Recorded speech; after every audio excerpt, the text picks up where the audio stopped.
Super माहिर है, he is Natwar Lal. लगातार देखा गया फैजल खान किसी भी शो में जाते हैं, कहते हैं हमारे कोचिंग में बम फेंका गया, मुझे पढ़ाने से रोका गया। आखिर ये विवाद क्या है? अभी अचानक उन्होंने कहा फायरिंग किया गया, तो अफवाह थी, उनके लोगों ने फायरिंग करवाया। क्या है, बम की पूरी कथा मैं सुना रहा हूँ, क्योंकि जितने भी हॉस्टल में लड़ते हैं सबका जितने शो में जाते हैं वहाँ ये बात। मैं उस पूरा खुलेआम तो बोल रहा हूँ ना। टीचर कैसे, खान सर का तमगा कैसे? आप लोगों ने दे दिया, बच्चों ने दे दिया। दो नाम तो फैजल खान है। नाम अरे शुरू में तो नाम इस्लामीर सिंह बताया। तो अफसोस इस बात का लगता है कि खान और रोशन हर बार झूठ बोलते थे, लेकिन ना प्रशासन कुछ करती थी, ना शिक्षा विभाग कुछ करती थी। सनातन पसंद है या मैं सनातन को मानता हूं, उसके लिए 10-10 किलो राखी बंधवाने का नाटक करना पड़ेगा आपको, बताइए ना। किसी परिस्थिति में नहीं। मैं बजरंगबली का भक्त हूँ, माथा पर बजरंगबली का टीका लगा के चलता हूँ। सब मीडिया खान सर, प्रशासन भी खान सर, और जबकि हर बात में झूठ बोलता था। हम लोग को रोशन आनंद से किसी बात का लेकर विवाद हो गया था, उसके भाई का प्रिंस नाम है, क्या नाम है, और विवाद में सुतली वाला बम जो पटाखा में छोड़ा जाता है, देसी बम, वही बम रोशन के यहाँ लोग फेंका था, जो कि बगल में छोटा होता है, एक आध लोग लड़ के इनके तरफ भी चला गया। उन्होंने कहा कि मेरे कोचिंग में बम मारा गया, इतने कम में क्यों पढ़ा रहे? रोशन भजा नहीं पाया, आई उस समय भजाने में सफल हो गया। दोनों साथ में ये टेस्ट करते थे, क्योंकि रोशन तो हमारे स्टूडेंट भी हैं, 2017 में हमारे स्टूडेंट थे, और ये सगीर साहब के यहाँ काम करते थे। फैजल खान उर्फ खान सर इन दिनों विवादों में घिरे हुए हैं और पटना से फरार चल रहे हैं। आखिर ऐसी नौबत क्यों आई? महज 5 से 6 साल के अंदर फैजल खान खान सर बन गए, लेकिन जो पटना में सालों से दरोगा बना रहे हैं, दरोगा के फैक्ट्री माने जाते हैं यहाँ पटना के बिगना पहाड़ी के गोपाल मार्केट में, गुरु रहमान, आज उनसे जानते हैं कि आखिर अचानक, सर आप लोग सालों से दरोगा बनाते आ रहे हैं, हजारों दरोगा आपने बनाया, खान सर को आप देख रहे हैं लगातार वो दावा करते हैं, कभी सोशल मीडिया पर वो यूट्यूब चैनल पर बनाकर पॉपुलैरिटी हासिल कर ली, लेकिन अब विवादों में घिरे, लगातार वो विवादों में घिरते हैं, लेकिन आप लोग लगातार पढ़ाई करवा रहे हैं। देखिए, एक सबसे बड़ा कारण है कि जब हम लोगों ने शुरू किया था यहाँ पढ़ाना, तो बड़े बड़े संस्थान थे, लेकिन धीरे धीरे बड़े बड़े संस्थान वो चले गए, विनय कर्ण बेचारे चले गए, उसके बाद डेजी मैडम चले गए, लोग चले गए, विजय ठाकुर चले गए। तो हम लोग पढ़ाते थे और भीड़ भी जम के बच्चों की आती थी। और उसमें पहली बार मैंने दरोगा की ही परीक्षा में देखा, 2009 का परीक्षा तो 2004 में बाहर निकली थी, कि उसमें ऐसा गरीब कि कोई शहद लेके, कोई कद्दू लेके, तो कोई आपको कोहड़ा लेके, तो कोई बेसारी का साग लेके, मेरी बेटी पैदा हुई थी तो कड़वा तेल लेके शीशी में, ये सब बच्चा लेके आता था। तो उसके बाद लड़का बनता था, ऐसा लड़का बना है कि आप लोग का मीडिया कवर करता था, फीस की जगह वो देते थे। हाँ, फीस की जगह वो देते थे। तो उसके बाद हम लोग कभी दिखाने का प्रयास नहीं किए। दिखाने का प्रयास इसलिए नहीं किया कि फीस भी ज़्यादा नहीं था और बहुत सारा लड़का फीस देता भी नहीं था, तो हम लोग खर्च कहाँ से करते। तो उससे परंपरा भी इस तरह की नहीं थी। हाँ, इतना जरूर था कि दूसरे कोचिंग के जो लोग थे वो बधाई देने जरूर आते थे, पार्टी जरूर मांगते थे, लेकिन इस तरह का खिलवाड़ हम लोग नहीं किए। आप लोग का फीस भी उस वक्त हम लोगों को याद है 11 रुपया 51 रुपया। लेकिन अभी भी गरीब, अनाथ, असहाय, दिव्यांग, ट्रांसजेंडर या जो झूठ भी बोल रहा है उसका 11 रुपया ही अभी भी फीस है। बजरंगबली पर मैं कहता हूँ रख दीजिए, अब मुस्लिम है तो कहते हो तुम अलग रख दो, लेकिन फीस हम लोग ना उस समय बढ़ाया ना अभी बढ़ाया। हम लोग में कमी एकमात्र रह गई कि ये लोग जो नौटंकी किए वो नौटंकी हम लोग कर नहीं पाए। तो संस्कार भी अनुमति नहीं दे रहा था, और दूसरी सबसे बड़ी बात थी कि आपको पैसा भी उस अवसर का नहीं था कि हम लुटा दे। मूल संस्कार ही था कि हम लोग नहीं किए। देखे कि हम लोग के बच्चे जब उन लोग के पास जाने लगे, पढ़े, यहाँ रिजल्ट वो शो कर रहे हैं, तो फिर हम लोग पढ़ाई आपके यहाँ करते थे, दावा खान सर करते थे? हाँ, खान सर और रोशन आनंद दोनों खड़ा किए। बहुत पिछली बार तो हम चिल्लाए भी थे, लेकिन उसके बावजूद ये लोग, ये तो फर्जीवाड़ा हुआ ना, 100% फर्जीवाड़ा हुआ। मैं खूब चिल्लाया। हमको अफसोस इस बात का लगता है कि खान और रोशन हर बार झूठ बोलते थे, लेकिन ना प्रशासन कुछ करती थी, ना शिक्षा विभाग कुछ करती थी, ना मीडिया कुछ उनके विरुद्ध दिखाती थी। सब मीडिया खान सर, प्रशासन भी खान सर, और जबकि हर बात में झूठ बोलता था। इससे बड़ा झूठ क्या हो सकता है प्रशासन के सामने कि 70वीं बीपीएससी में आप वीडियो उठा के देखिएगा, सब जगह है कि उसने कहा था कि नवादा कलेक्ट्रेट में से क्वेश्चन लिखा हुआ है, आपको गया कलेक्ट्रेट से क्वेश्चन लिखा हुआ है, गया वाले डीएम अभी पटना में भी है, और उसके बावजूद इसकी कुछ नहीं हुई। जबकि हकीकत ये थी कि अगर हम लोग बोल देते तो हम लोग को बाल खींच के लोग लेके चला जाता, और उसके बाद ये पैसा देकर शो में जाना, केबीसी में जाना, तरह तरह की हथकंडा अपनाया इसने। हथकंडा अपना के अब तो रिजल्ट शो करना है, सिपाही 3 दिन को चला के कोई 12,000 रिजल्ट दे ही नहीं सकता है, सिपाही का बैच भी नहीं चलाया था। उसके बाद हुआ क्या कि मैं अब वीडियो भी चल भी रहा है कि ये सब ट्रेनर जो थे उस सब ट्रेनर से कांटेक्ट किया, सबको कुछ जाति के आधार पर कांटेक्ट हुए, कुछ पैसा के आधार पर कांटेक्ट हुए, और कांटेक्ट करके सबके पास जो लड़का था उनको एसी बस से ले आना, ले जाना, पूरे बिहार से ले जाना। उसके बाद उनका खाना पीना, कपड़ा, ठहरना, कुछ गिफ्ट, मोबाइल, लैपटॉप, बुलेट, यहाँ तक कि थार तक देने की लोग बात करता है। इस कारण बच्चे बेचारे अबोध होते हैं, वो पढ़ेंगे कहीं लेकिन लेने चले जाते हैं। इस बार तो मैंने कम से कम 23 बच्चों को कहा कि देख बाबू, 2 वर्दी सिलवाना है, देखो चल जो जाकर ले ले, वर्दी ना मिलेगा, वर्दी जाके ले लो। मैंने देखा, अचानक ही बोल दिए 12 वर्दी एक एक्स्ट्रा सिलवाने के चक्कर में चले जाते थे खान सर। हाँ भाई बिल्कुल, फ्री में वर्दी मिल जाता था। ये कहना होगा कि हम आपके यहाँ पढ़े हैं, और यहाँ तक कि इन्फोर्समेंट का टॉपर 10 लाख में खरीद आया।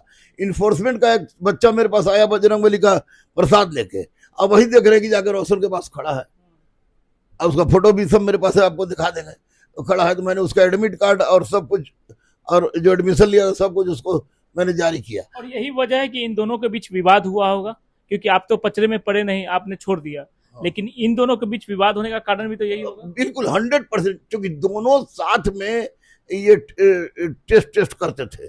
क्योंकि रोशन तो हमारे स्टूडेंट भी हैं, 2017 में हमारे वो स्टूडेंट थे, और ये सगीर साहब के यहाँ काम करते थे,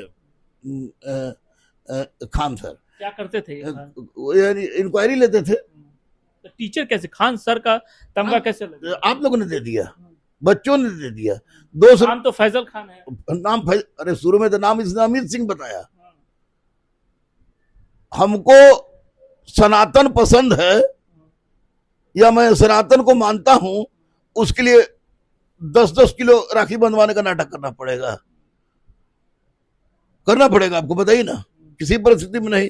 मैं बजरंगबली का भक्त हूं, माथा पर बजरंगबली का टीका लगा के चलता हूं, नहीं चलता हूं, लेकिन दिल से मानते हैं। दिल से मानते हैं, कहीं नहीं मानेंगे उनको, हमारे अनन्य देव हैं। और ये जो लगातार देखा गया, फैजल खान किसी भी शो में जाते हैं, कहते हैं हमारे कोचिंग में बम फेंका गया, मुझे पढ़ाने से रोका गया। आखिर ये विवाद क्या है? अभी अचानक उन्होंने कहा फायरिंग किया गया, तो अफवाह थी, उनके लोगों ने फायरिंग करवाया था। में क्या है, बम की पूरी कथा मैं सुना रहा हूँ, क्योंकि जितने भी हॉस्टल में लड़ते हैं सबका, जितने शो में जाते हैं वहाँ ये बात, मैं उस पूरा खुलेआम तो बोल रहा हूँ ना, कि मैं चूंकि जितने हॉस्टल वाले बच्चे कहीं कहीं बेचारे फंसते हैं, तो डायरेक्ट गुरु जी पास आते, गुरु जी बचाइए। तो मैं सुल्तानगंज थाना प्रभारी से बोले कि शेर भैया थे कि एक बात बताइए कि भैया बम कहाँ गिरा। तब तक पटेल छात्रावास का कुछ बच्चा सब आया, उसे बोला था गुरु जी हम बताते हैं, और लोग बताया कि हम लोग को रोशन आनंद से किसी बात का लेकर विवाद हो गया था, उसके भाई कोई प्रिंस नाम है, क्या नाम है, और विवाद में सुतली वाला बम जो पटाखा में छोड़ा जाता है, देसी बम, वही बम रोशन के यहाँ लोग फेंका था, जो कि बगल में सटा होता है, एक आध लोग लड़ के इनके तरफ भी चला गया। उन्होंने कहा कि मेरे कोचिंग में बम मारा गया, इतने कम में क्यों पढ़ा रहे हो? रोशन भजा नहीं पाया, आई उस समय भजाने में सफल हो गया। अभी तक माहिर है उस चीज, अब सुपर माहिर है, he is Natwar Lal.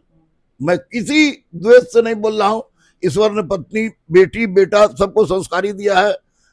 School भी मैंने खोल लिया है, बच्चों को गरीब पढ़ाता हूँ, ट्रांसजेंडर को पढ़ा रहा हूँ। लेकिन ये लोग दोनों ने इसको अपना बना लिया, ये आधार, और आधार बनाने के बाद पता चला कि 15 को बुलेट बांट दी, उसमें सो कौज हो गया। पैसे कहाँ से आते हैं?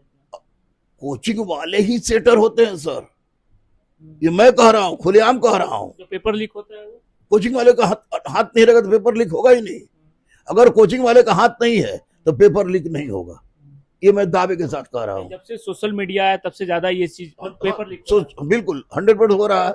और कैसे लोग भाई, कैसे हो ना, जो आदमी अगर यूपीएससी का सिलेबस खड़े खड़े बता दे बिना पीपीटी रटे हुए, तो उसको मानेंगे पढ़ा, वो तो पढ़ा ही नहीं सकते हैं। दूसरे जितने बड़े टीचर है भाग गए, इसलिए कि लक्षण दूसरे टाइप का था। हाँ, एक बात है, ये व्यक्ति कब क्या बोलेगा, कब कैसा नाटक कर देगा, ये मैंने 3 महीना की दोस्ती में इससे सीखी है। आपकी दोस्ती थी? हाँ, 3 महीना दोस्ती थी। 3 महीना दोस्ती इसलिए थी कि 70वीं बीपीएससी का आंदोलन चल रहा था। हाँ, तो बच्चों ने कहा कि गुरुजी आप चाहिएगा तो खान सर आ जाएंगे, खान सर आ जाएंगे। तो मैंने वहां भी तो ये पूरा 10 बाउंसर लेके पहुंचे। आखिर शिक्षक को बच्चे से कैसा डर? 16 बाउंसर। शिक्षक को ये डर होता है क्या? आपको लगता है? हमने तो कभी आपके साथ नहीं देखा। शिक्षक को डर नहीं होता है, लेकिन दुकानदार को डर होता है सर, दुकानदार को डर होता है। और इन्होंने शिक्षा को, इन दोनों ने शिक्षा को बना दिया है आपको दुकानदारी, और स्टूडेंट हो गए खरीदार, इसलिए दोनों को डर। इस मामले में एक पुलिस पर भी सवाल उठता है। रोशन आनंद को तुरंत गिरफ्तार कर लिया गया, सिर्फ एक बात कहने पर कि रोशन आनंद के कहने पर वहां पे तोड़फोड़ किया गया, लेकिन अब तो उनके बॉडीगार्ड ने ही बयान दे दिया कि फायरिंग खान सर फैजल खान ने करवाई। देखिए, एक बात मैं स्पष्ट रूप से बता दूं कि पुलिस ने जिस तत्परता से गिरफ्तार किया रोशन को, रोशन की भी गलती थी। रोशन का आदमी मारा, बुरी तरह मारा बेचारा। खनवा गार्ड कह रहा है, वो गार्ड उसका है भी नहीं बेचारा, मकान मालिक का गार्ड नहीं है, घर में काम करे हुए नौकर, बुरी तरह मारपीट किया है। तो वह तत्परता इसके गिरफ्तारी में नहीं है, जबकि पुलिस चाहे तो ओसामा बिन लादेन को ठोक सकती है, तो इसको चाहिए भाई, तो इसको गिरफ्तार हो जाना चाहिए था। अगर गिरफ्तार नहीं होता तो मैं आप इतने बड़े चैनल पर बोल रहा हूं, यह दूसरा न्यायिक हत्या होगा भारत में। पहला न्यायिक हत्या वारेन हेस्ट के समय हुआ था, नंद कुमार बोस का, यह दूसरा न्यायिक हत्या होगा। इस सेम केस के लिए एक व्यक्ति को जेल और दूसरे को जेल नहीं। जेल तो इसको किसी हालत में होना चाहिए, कानून भी अपना कानून सम्मत फैसला ले। इसी ने कहा है कि चलाओ गोली जब तक पुलिस नहीं आती है, जो हम देख भीड़ पर गोली चलाने, भीड़ पर गोली चलाने की बात हो रही है, तो ये बहुत बड़ा अपराध है। आर्म्स एक्ट लगा है, चलिए आर्म्स एक्ट में कुछ इनको 41 का नोटिस दे, लेकिन इसमें अटेम्प्ट टू मर्डर में तो इनकी गिरफ्तारी होनी ही चाहिए, क्योंकि यही वक्त की मांग है, न्याय की मांग है, और माननीय सम्राट चौधरी सर से इंसाफ की मांग है, क्योंकि गलत दोनों है तो दोनों की गिरफ्तारी होनी चाहिए। और उससे भी बड़ी बात कि माननीय सम्राट चौधरी कोचिंग एक्ट लागू भले हो गया नीतीश जी के द्वारा, कोचिंग एक्ट इम्प्लीमेंट नहीं हो रहा है भाई। देखिए हमारे यहाँ लगा होगा आपको ये आग बुझाने वाला, सब कुछ बुझाने वाला, वहां पर 5-5 हजार लड़का एक बार पढ़ता है, कुछ नहीं होगा। गलती से अगर कुछ हल्ला गुल्ला भूकंप पे आ जाए तो लाश गिनने से नहीं गिनाएगी, इतना याद रखिएगा। और आज तक कोई कंट्रोल नहीं हुआ है। मैं सरकार से अनुरोध करूंगा, आपके चैनल से भी अनुरोध करूंगा कि ये लोग नौटंकी करना, पार्टी देना, बुलेट थार बंद करें, और नहीं तो इस पर जबरदस्त कानूनी कार्रवाई हो। चलिए, तो ये गुरु रहमान है जिन्होंने साफ तौर पे इस पूरे मुद्दे पर चर्चा की। उन्होंने बताया कि कैसे जो फैजल खान है वो खान सर बने, रोशन आनंद कैसे इनके जो पढ़ाए हुए जो शिष्य थे वो रोशन आनंद बने, और क्या पूरा खेल है जो कोचिंग माफिया का, उन पर भी इन्होंने काफी खुलासा किया कि कैसे पेपर लीक होता है। अगर कोचिंग माफियाओं का हाथ नहीं हो तो पेपर लीक नहीं होगा। इन्होंने ये भी कहा कि जिस तरीके से पुलिस ने तत्परता दिखाई रोशन आनंद को गिरफ्तार करने में, फैजल खान को भी गिरफ्तार करना चाहिए, नहीं तो काफी ही अन्याय हो जाएगा उनके साथ जो कानून पर भरोसा करते हैं।